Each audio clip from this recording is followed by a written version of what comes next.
Vic, on that alley-oop, take me through that play. I forget what happened to initiate it, but when Brian got it, my eyes kind of lit up. I was trying to really sprint the floor as hard as I did all night to get it, and it was a perfect pass, and I guess the rest took care of itself. Hey, Vic, Chris Collins was saying you guys are a feisty team, and I think Isiah Brown kind of symbolizes that in some ways. What is he bringing to you guys these days? Oh, well, I think Isiah helped us a lot tonight. I think, right before halftime when he got in, he not only, helped us, get us into the game, but he got us the lead. What he brings us offensively and just the energy he brings is something that you can't ask for a lot of guys, and I think he really embraces his role, and he does it really, really well. I mean, the moves he does one-on-one are just spectacular. Vic, to win 5 in a row in conference play, what does that mean to the team, and how much were guys talking about that beforehand and afterward? It means that this is a different Northwestern in 60 years, I think. Is it 60? Something like that. So I think we're happy.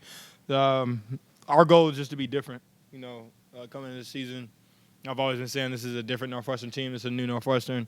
We're not coming into these games just trying to compete, but we're coming in with the mindset of winning and really building our, resume and confidence going forward. I think, we're not really looking at 5 in a row, but we're looking at one game at a time and really trying to check all the boxes.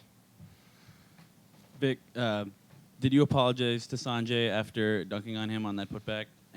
No, I did not. I think I told him that he might have boosted me up a little bit, so I might have thanked him. And on a more serious note, is that something that you pride yourself on, attacking the offensive glass really hard? I just think that there's so many opportunities on the floor to score. It's not just one-on-one or in the offense. I think on defensively, getting in passing lanes and trying to play tough defense, and then on offensive glass, just really trying to scrap and be, around the ball whenever I can. Vic, you mentioned it just a second ago, but maybe just elaborate a little bit more. Just the change in attitude from 2-3 years ago to now, as you said, the approach that you take and the feeling and the vibe and so forth. Well, just with my class of me, Scott, Bryant, Gavin, when we were younger, we were trying to build up through it, really trying to learn how the Big Ten is, and really figure out what our identity was going to be as a team moving forward. And I think now that we've been in so many games, and just this year alone, we played Butler and Notre Dame, and those super close games. I think when it comes down to now, like we know what it takes to win. We know that down the stretch you got to get stops, and when it comes to crucial possessions, you have to score the ball because every possession is so golden. I think that with my class and Sanjay and Nate, you just have a lot more leadership and a stronger base to really build off of, and the younger guys like Isiah and Barrett can come in and really be impactful. Vic, is it louder in the gym this year than last year, 2 years ago? Yeah, come on now. Could you hear anything after that dunk? And then, the next 2 games are sold out too. So I think, Evanston is really, coming together. We're all, the support is just fantastic. I think now in games previously, you would see like when a team like Nebraska or Ohio State came in, you would see a lot of red. I think now in the gym, it's all purple. And it just feels so good to feel like, you really have a true and tough home court advantage. Even though we don't have, 20,000 people in the stands, all of them are right on top of you and they're all yelling and screaming. Coach said that Scotty Lindsey's back was hurting a little bit, and in the second half, you got off to a little bit of a slow start. Second half, it looked like you were a little bit more aggressive. Was Scotty's, injury fueling that, or did you just kind of make up your mind to be a little bit more aggressive and get some better looks? In the second half, I was just really trying to be aggressive. I think in the first half, I was getting to the basket, but wasn't taking too good of shots. I think I was trying to get fouled, wasn't drawing any contact, and then I missed a wide open layup in the middle of the paint. I think in the second half, I tried to change my mind to really say I'm going to finish. I wanted the shots I'm going to take with some conviction, and they're going to go in. So I think in the second half, I was going to be a lot more aggressive and really try to put pressure on Webster because I sure know he was putting pressure on me down the stretch in the game. Dererk Pardon in Nebraska, it's like a match made in heaven, I guess. Did you notice anything different about him? Did you notice anything different tonight? Well, come on, we got the shirts for Dererk. I don't know if social media night knew it, but they put Dererk on the shirts. Last year he had the first Dererk Pardon game, and this is the second one.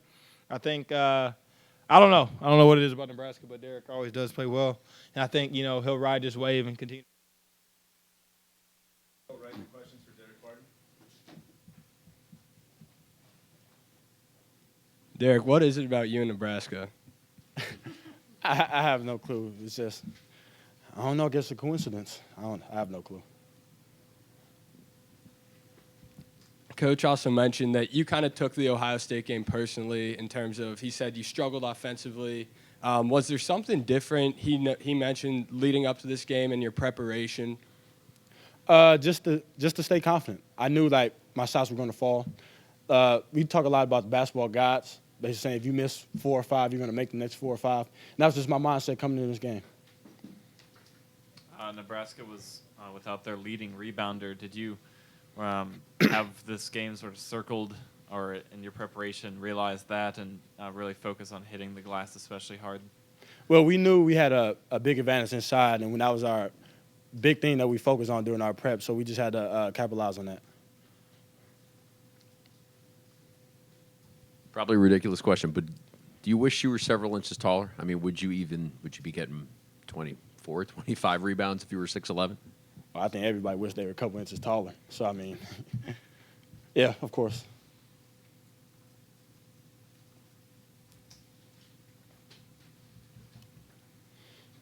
What was your recollection of the moment when they pulled within 4 points, about 5 minutes to go, and then all of a sudden you guys went on this 16-3 run?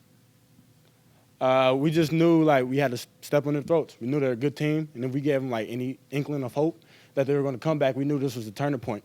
And we had to score, we had to stop, and that's what we did. When you went down for a couple seconds, the crowd kind of held its breath, and then you got back up to MVP chants. What was that feeling like? Have you ever gotten an ovation like that before? It just feels great. Just, you're on a high. It's just, you got to ride that and play as best as you can.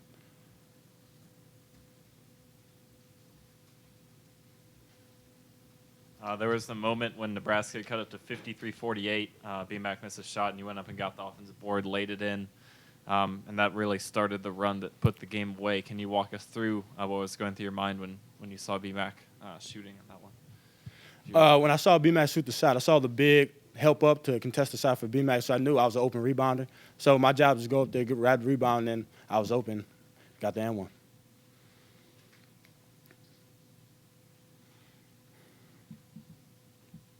More questions for Dererk? What's your personal record for rebounds in a game? Do you know? Personal record, I think 22. What writing questions for Isiah Brown?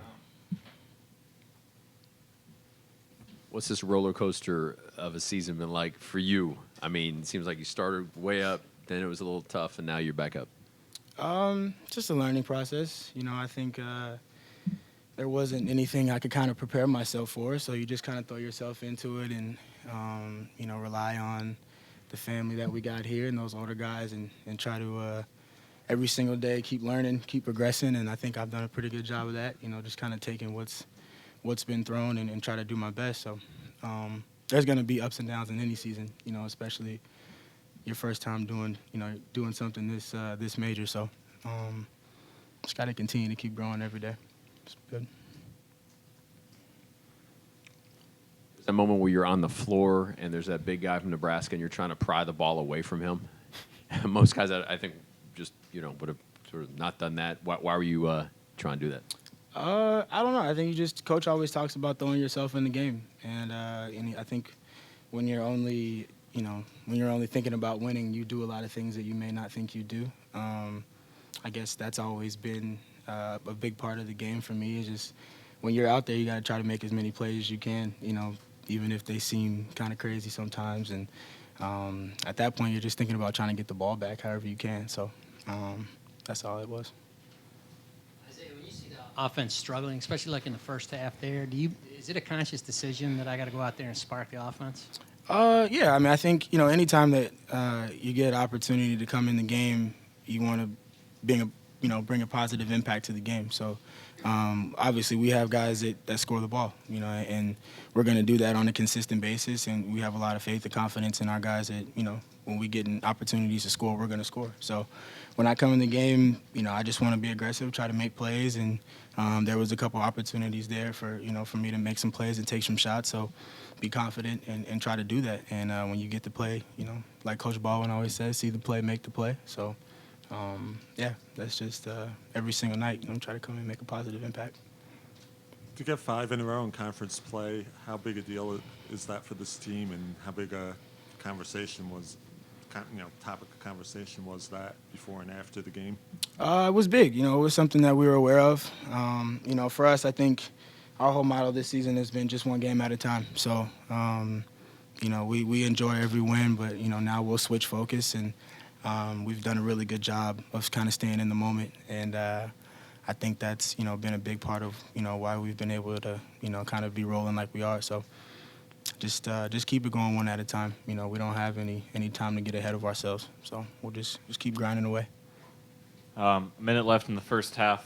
You're dribbling around and just shoot it, and it goes in.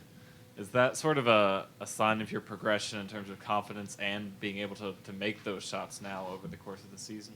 Yeah, I think it's just, like I said, it's a learning process, picking your spots, knowing when to take those shots and when not to.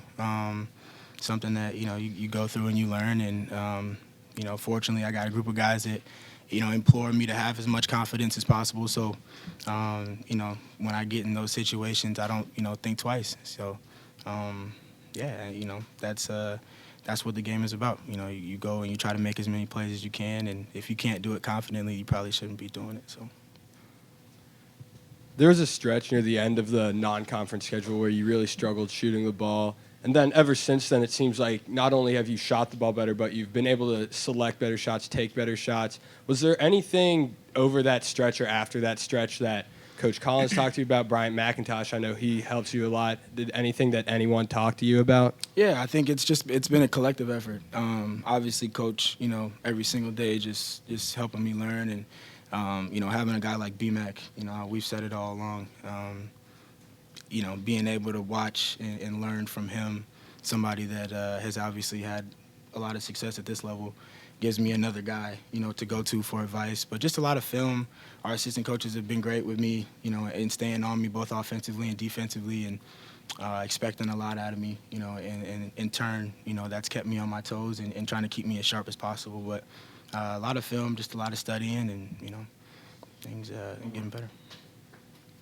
I know that you've practiced a lot with Jamal Crawford, and tonight you had a couple end of shot clock, and you've had several throughout the conference play where you just get one-on-one end of the shot clock situations. Do you take anything from him? Do you what is your mentality when you have the ball in your hands with 5 seconds left on the shot clock? Yeah, of course. I mean, obviously, it's a privilege, being able to be around those guys, and yeah, I've stolen a lot of stuff, I think, and I don't have any shame about that. But just as far as the mentality thing, I think when you need to make a play, when it's time to make a play, you just got to figure out how to do it sometimes. And as long as you are attacking and attacking downhill, trying to make a move that you can make, just try to take advantage of what the defense is giving you, and whether they're trying to press up or if they're backing up, you just got to be able to take the shot confidently. And I was glad I was able to do that a couple times tonight.